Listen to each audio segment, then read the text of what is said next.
Big shot straight away, hitting with the wind. That's important, very important. Global super লিগে অভিষেক ম্যাচের পারফরম্যান্সে প্রশংসা কুড়ালেও দ্বিতীয় ম্যাচেই ছন্দ হারালেন সাকিব আল হাসান।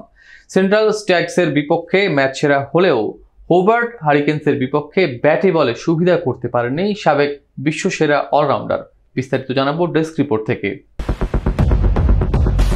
শুক্রবার রাতে সাকিবের ব্যর্থতার দিনে তার দল দুবাই ক্যাপিটালস হেরেছে 7 উইকেটের ব্যবধানে।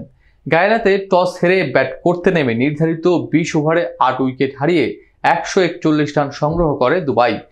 11 বলে 3, 4 ও 2 ছক্কায় সেদিকুল্লাহ আতলের 25 আর 27 বলে 2, 4 ও 1 ছক্কায় গুলবাদিন নাইবের 31 রান ছাড়া বাকিদের কেউই কার্যকরী ইনিংস খেলতে পারেননি। 10 বলে 1 ছক্কার মারে 7 রান করে আউট হন সাকিব। আগের ম্যাচে 37 বলে 7, 4 ও 1 ছক্কায় 58 রানে অপরাজিত ছিলেন টাইগার এই অলরাউন্ডার। এদিকে রান তাড়ায় নেমে খুব একটা বেগ পেতে হয়নি হোবার্ট হারিকেন্সের। বেন ম্যাকডেরমটের 24 বলে 5, 4 ও 3 ছক্কায় 48 আর ম্যাকেলিস্টার রাইটের 47 বলে 5, 4 এর মারে 50 রানের ইনিংসে 3 ওভার হাতে রেখেই জয় তুলে নেয় হোবার্ট। 4 ওভার বল করে 34 রান দিলেও কোনো উইকেটের দেখা পাননি। আগের ম্যাচে দুর্দান্ত বোলিংয়ে মাত্র 13 রান খরচায় 4 উইকেট নিয়েছিলেন তিনি। দর্শক, তবে হোবার্টের বিপক্ষে ব্যাটে বলে আলো ছড়াতে না পারলেও একটা রেকর্ডে নাম লিখিয়েছেন সাকিব।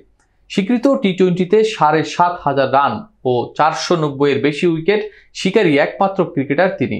আজ পর্যন্তই। পরবর্তী পর্বে আবারও হাজির হওয়ার প্রত্যাশায় আজকের মতো বিদায় নিচ্ছি। আল্লাহ হাফেজ।